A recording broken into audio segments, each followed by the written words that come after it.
everyone, and welcome back to Bacon. Also, welcome back to Cinderella Phenomenon. Waltzes are out. I'm gonna go ahead and warn everybody that I do have a slight cold still, which would be why I've been kind of nasally after all. I thought it was still because I was recovering from plasma, but you know what? Because I still have bruising around my arm. They got me really good last week, but no, I just straight up have a cold. So this is gonna be fun. I've been practicing my magic non-stop since the day we heard of Alcaster's speech. I continue to work on my barriers while also continuously attempting that one offensive spell Waltz tried to teach me. Please let that actually have, a purpose rather than it's just there. Like, we do all of this work, never gets used, never really brought up again toward the end or anything like that. Okay, remember what I told you. Focus your energy on the tips of your fingers until you feel the current flow through your veins. Okay. Good. Now try to cast a spell at me again. I stretch out my hand and imagine the energy gathering at my fingertips. Oh, she's kind of blue. I see sparks as I begin to cast the spell. Good. Keep going. At the end of my casting time, I can feel the lightning snaking up and down my arms. Now release it. I direct the spell at Waltz with as much strength as I can muster, but it barely touches his barrier before it fades away. I groan. You're getting there, Lucette. The magic is weak, but it might still be able to paralyze someone for a time, so long as you hit them when they don't have a barrier up. But the speech is tomorrow. I will not be able to master it by then. You don't need to. Let's not assume things will be so bad. We're only going there to watch a speech. If that's all it is, you won't need your magic. The two of us continue to diligently work, but after a few more rounds, my arms are sore and my mind is foggy. Waltz calls it a day and the two of us retire to our rooms for the night.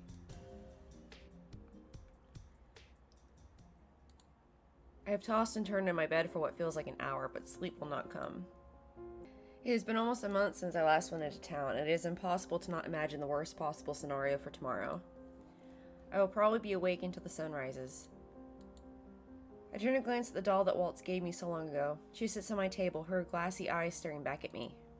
I wonder if he is already asleep. Maybe he can help me calm my nerves. Are you gonna go visit Waltz? Waltz? There's only silence. Maybe he is already asleep. I'm about to leave when the door suddenly opens. Lucette? Hello, Waltz. Let me guess. Couldn't sleep? I nod. Come in then. I sit on his bed and look around. My eyes shift to his table where I notice a pile of sewing materials and an assortment of puppets. You've been working on your puppets? Yeah, I couldn't sleep either. It's been a while since I last did a show, but I want to make sure my puppets and materials are ready to go once this is all over. And I'm sure the children are looking forward to seeing your shows again. Yeah. Silence ensues as Walt sits down beside me with one of his puppets. He begins to slowly sew at one of the seams. The silence is deafening. He looks busy, but maybe I should say something. So if we can either say something or remain silent. Let's see. If the silence is deafening, I can't imagine she wants to remain silent, so let's say something. I am worried about what may happen tomorrow. You think too much, Lucette. I do. I stare at the puppets on his table. When this is over, will you finally let me be your assistant? Walt smiles and pats my head. Yes, when this is all over, I'll give you the spotlight. And I love it when they tell me I'm correct right away. I'm sure the children will love your puppet shows. Talking about what happens afterwards makes me feel normal. It gives me some hope. Hope that eventually everything will go back to normal. I feel better now. Thank you, Waltz. Oh? I'm not sure I even did anything. You have just by being here with me. You know I'd do anything for you, little star. Little star. There is that nickname again. Does it bother you? No, I was just wondering where it came from. Oh right, I never told you the story, did I? Back when I was still your mother's apprentice, my life was dull and empty. Then you shut up. Your circumstances were the same as mine, but your light never faded. You became my hope in that dark place, my light. That's why I consider you my little star. Aww. I can only stare as Walt smiles at me. Right now all I want is to stay by his side. I stay within the comforts of his warmth. I look at him and a thought shifts into my head, tinting my cheeks pink. What is it? Can I stay with you tonight? Oh no! What? Well, Waltz's face is tomato red. He looks shocked. I can't? It's not that I don't want you to, but I might. What might you do, Waltz? I mean, Waltz? He glances away and begins mumbling to Waltz? I suddenly feel dejected. Don't make that face, little star. Waltz sighs. Okay, you can stay. What might you do, Waltz? Really? Yeah. Aw. I think cuddling is cute. But he looks like he might be struggling a little there. We both lay side by side in the bed, shifting only slightly. Waltz is especially stiff. I wonder why. I loop my arms around his waist and snuggle into the crook of his neck. Waltz tenses beneath me. I feel like I'm being... You feel like you're being punished, eh? Oh no! What? Nothing. Waltz? Waltz? Waltz? Thank you for letting me stay. Oh, and I just realized her hair's down. Aw, her hair's longer than I thought it was. My room felt colder than normal tonight. I couldn't help thinking about tomorrow and then about father, and my words trail off as I try to focus on Waltz's warmth. Please do not leave me as well, Waltz. Lucette, look at me. I move back to look up at him. Waltz stares at me with an intensity that makes it difficult to look away. His features are illuminated by the soft moonlight, making them stand out all the more. I'm kind of grateful that she's as dense as she is right now. Poor thing has no clue what she's doing! My heart skips a beat. I'm not going anywhere, Lucette. I'll always be wherever you are. I promise to always protect you. I reach out to touch his cheek. Thank you. He smiles at me before putting his arm around my waist and pulling me closer. I snuggle against his chest, taking in his warmth. I eventually fall asleep in his arms. That's adorable. Today is the day. Everyone has been busy preparing for the speech. I was told to relax, and I have used the opportunity to move into the forest and get some fresh air. If only everywhere was as peaceful as this. Lucette? Uh-oh. I turn around to see Ophelia slowly walking toward me, a hesitant smile on her face. Ophelia? I'm sorry that I cannot be of much help during these distressing times. You have already helped me enough, Ophelia. You supported Father when I did not. You have to stay safe, you and the others. You've truly changed. Ophelia takes my hands in hers and looks at me solemnly. Promise me you'll come back to us. I'll be praying that nothing happens today, but if it does, I beseech you to put your safety first. Ophelia, I may not be your real mother, but you've always been my daughter. Aw, guilt floods through me. I have been cruel to her ever since she first came into our lives, and yet she still treats me so warmly. I do not deserve your kindness after all I have done to you, Emmeline and Rod. I am so sorry. Considering what's happened and how she's probably feeling right now, I can understand where she's coming from, Lucette, I mean, and how she feels like she needs to apologize and everything, but again, I also feel like she had a reason to kind of be angry and just continuously distance herself and act cold towards everyone, including Ophelia, Emmeline, and Rod, because they were being so darn pushy to her.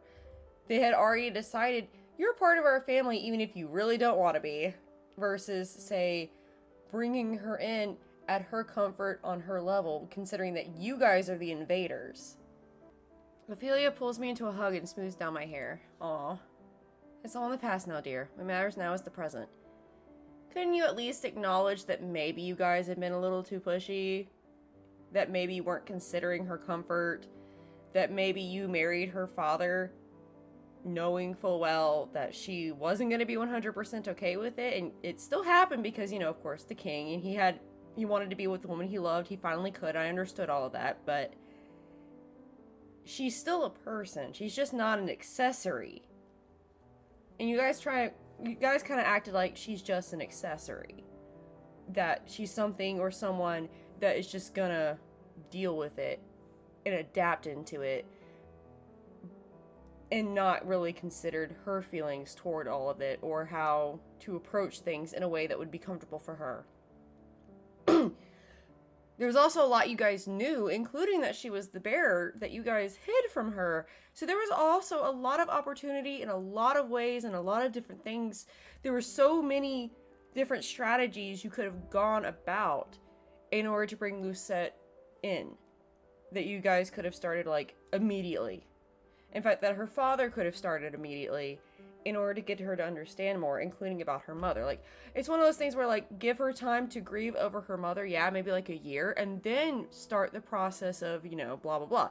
But in the meantime, have the father be there for her as much as possible. Because it was pointed out to me, and I had forgotten, by a commenter, you know who you are, how you doing, Icy Star, and what they said was that, like, remember in the intro when Lucette had, right after her mom died, she had waited for her father to come and, like, hold her hand, something, anything, just be a dad. She had given him that opportunity, and he openly ignored it and completely neglected her after her mother had died because he was so busy doing other things and just completely distancing himself from her.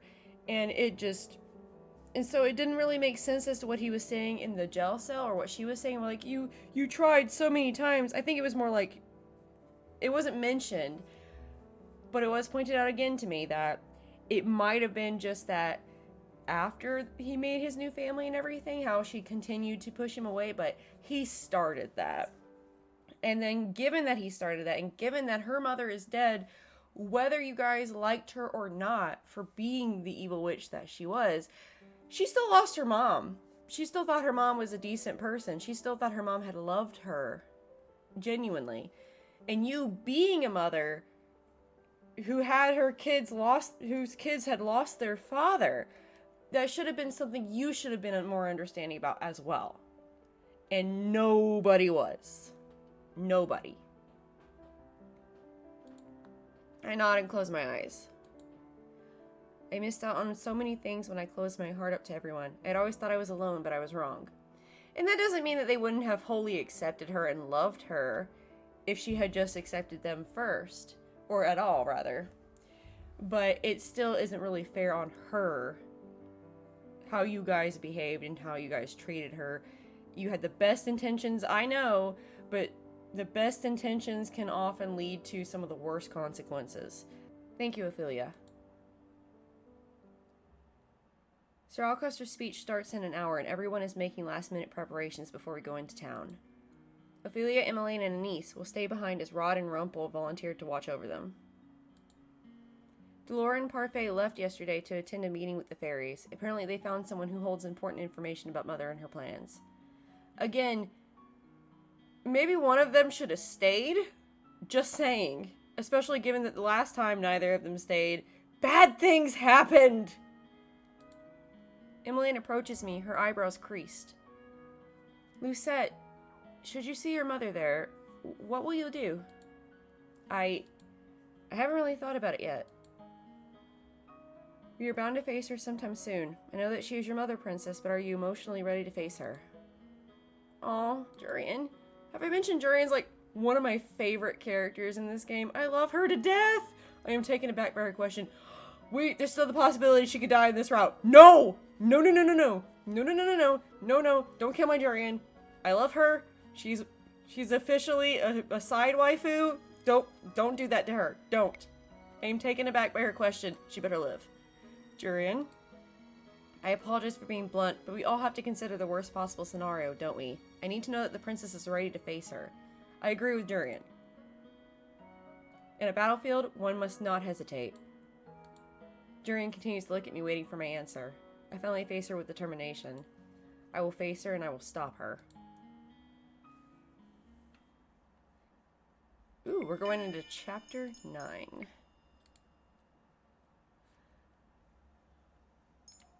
Okay.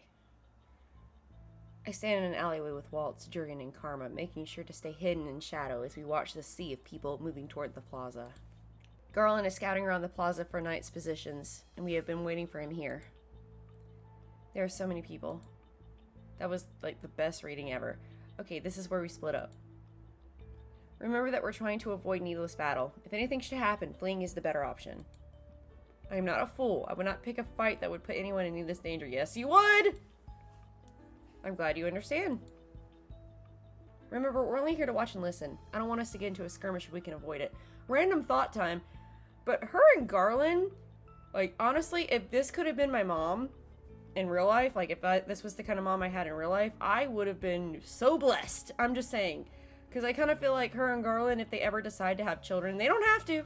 They don't have to. But if they ever decided to have children, I feel like they would be really good parents. So should anything go wrong, we need you to retreat, princess. Okay.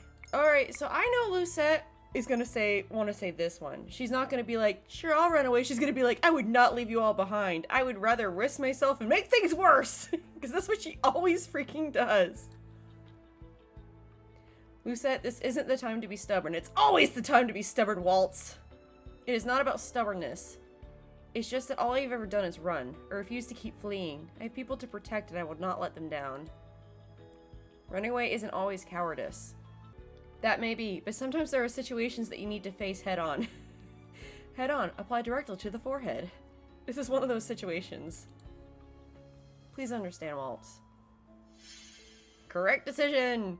I just don't want you to get hurt, Lucette. I know. That was kind of a new face. I don't think I've ever seen that kind of worried face on her, but maybe the cloak is just making it look different. I look at Waltz, feeling at a loss. No matter what I say, he will always insist on my safety first. Garland suddenly appears with a stiff frown. Look who I found. I turn to look at Garland and then notice the man beside him. My eyes widen at the sight of him. Fritz? Garland pushes him and Fritz stumbles forward. He falls to his knees only a few inches away from me. You're okay. Thank goodness you're alright, princess. I twitch at the sight of his face. There is no sign of the wicked smile that was once on his face when he was under the guise of Varg. Though he looks confused, the relief in his eyes seems genuine. Are you truly Fritz? Or are you Varg? Or both? I'm the Fritz you've always known, princess, your loyal knight. I raise an eyebrow. I can still remember what happened weeks ago when the mask fell from his face in the room with the Tenebrarum. In that moment, I saw Fritz's face, no matter what Varg said. Varg was in league with Alcaster and Mithros. The man I saw back then was definitely Fritz, even if he never confirmed it. What are you doing here? Fritz flinches. I've been searching for you. Why? So you can take me back to Mithros? Or are you here to kill me? Fritz bows low, his clenched hands trembling at his sides. I will not surrender you to Sir Mithros. My loyalty has always been to the kingdom and to you. I can never hurt you, princess. But I don't blame you for doubting me. My father... I would have stopped him if I knew. Fritz glances up at me slowly, his expression resolute. I had just escaped yesterday when I was captured by knights. I managed to escape from them today, but only barely. I was supposed to meet the Lucis Bearer yesterday. Fritz glares, not at me, but through me, as if remembering something unpleasant. That was when I was able to take control of my body again, just a few days ago. I've been searching for you, but instead found some witches who seem to be in league with the Lucis Bearer. I requested an audience with her as soon as possible because I wasn't sure how long I could keep Varg at bay.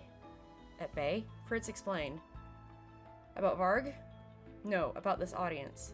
Yeah, about Varg too! You guys don't know about Varg in this route! Princess, this could all be some elaborate ruse of his. I have a responsibility to at least hear him out. What do you want from Parfait? I have important information about Hildur. Mother? Lady Parfait did say that her and Delora were going to meet with someone who had information on Hildur. He's taller than Karma! It was brought up in the comments that, like, apparently in the fan disc, there's a moment where Waltz is like, I'm both taller and older than you at Karma, which I'm looking forward to, but seeing it is still funny. Because Karma just seemed like he was so tall, and now look at this. Waltz is the tallest person in the room. And you believe that their meeting was with this man? Karma turns to Fritz, clearly skeptical. That seems like it could be a coincidence. How are we to believe you? Fritz is silent for a few moments. After some time, he speaks again, more hesitantly. I know that apologizing won't change the fact that I betrayed the princess and the kingdom. For right now, I am doing my best to right my wrongs while I still have control over my body. The knights are still searching for me as we speak, so I'll make this as brief as I can. Hildur is growing weak. What? I haven't been myself for the past few weeks, but I still have portions of Varg's memories. I remember that she's bedridden, still being treated for wounds that she sustained during the Great War. And she is now sick like Parfait, only Mother seems to have it worse than her. I overheard Mithros say that the crystal no longer recognizes her as its sole bearer. Parfait said something similar, but she said she can no longer feel Mother's connection with the Tenebrarum. But what Fritz just said, it seems that the crystal has seen both of you as bearers, is stretching its energy to both of you. This might be why Hildur hasn't regained her full powers and has remained weak. Waltz stares at Fritz, eyes wide. Oh, so Fritz is taller than Karma too, and Waltz is just barely taller than Fritz. We're just surrounded by giants. The crystal having two bearers? I didn't think such a thing was possible. Is this why Hildur still refuses to show herself in public? Yes, the witches who used to be on her side doubt her capability to rule. None of them want to help her when she is still so weak. Top 10 anime betrayals. Mithros figures that the only way to get the crystal to fully accept Hildur is to drain the rest of your powers. That is why the palace has issued a higher bounty on your head. But Father is no longer interested in actively hunting for you. There's been a rift between him and Mithros because of this. Waltz crosses his arms, his expression thoughtful. I'm surprised Hildur hasn't disposed of Alcastre yet. If he is still alive, it means that he must still play an important role in her plans. Fritz's expression quickly morphs into something grim as he frowns down at the ground. You're right. Waltz and I exchange a look before we turn back to Fritz. Mithros plans to kill my father today. Fritz's eyes are distant, his mouth pulled into a tight grimace. All I can do is stare at him, uncertain of what he has just told me. Well, as long as you don't die, your asshole dad can die. We're cool with that. Hildur will show herself to the public today. She and Mithros plan to kill my father in front of an audience in hope that their fear and despair will fuel the Tenebrarum. They think fueling the Tenebrarum might make Hildur stronger. They plan to use the fear of the public to achieve their own ends. You're just taller than everyone, Waltz. This is not good. With this many people here, the Tenebrarum might indeed see that surge of power again. Even a weakened Hildur will be difficult to fight, but we stand more of a chance against her now than we do if she fuels the Tenebrarum with negativity. Please save the kingdom, princess. Fritz looks at me imploringly. I shake my head slowly. I am confused. You betrayed us, but then you're still helping us as well. Which side are you on? The only reason I'm working for them in the first place is because of my curse. I swear it. Fritz tries to stand up, but his knees wobble, and suddenly he is down on the ground again, his hand clutching at his chest. Fritz? No, not yet. Fritz looks at me, his face pale, covered in sweat. I have no idea how long I can suffocate Varg, so please, bind me, freeze me, do whatever you can to keep me from chasing after you. I don't want to hurt anyone anymore. Fritz keels over, his forehead touching the ground. Please. Waltz. I know. Waltz snaps his fingers, and a rope of light appears around Fritz's wrists, pulling him down to the ground. I furrow my eyebrows at Fritz even as he cocks his head to look at me. Thank you. You don't have much time left. I plan to deliver my message to the Lucis Bearer, but I leave it in your capable hands instead. Fritz, I am sorry. I will do anything to protect my charge. Now go. Jury nods at me. Don't worry, Garland and I will keep an eye on him. Garland quickly informs us of the knights' positions around the plaza and gives us clues about where we might hide to avoid their prying eyes. After he has finished his briefing, Waltz, Karma, and I hurry off. Father, please watch over us today.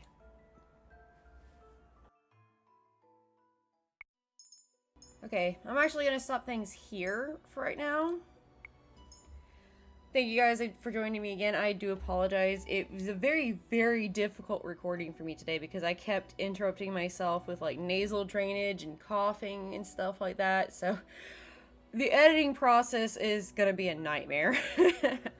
Anyway, thank you guys for joining me. I am Bacon, and this so far has been Cinderella Phenomenon, Waltz's Route. If you like the video, feel free to like the video. If you like me, feel free to like, share, subscribe, all that lovely stuff. And I will see you guys next time. Bye-bye.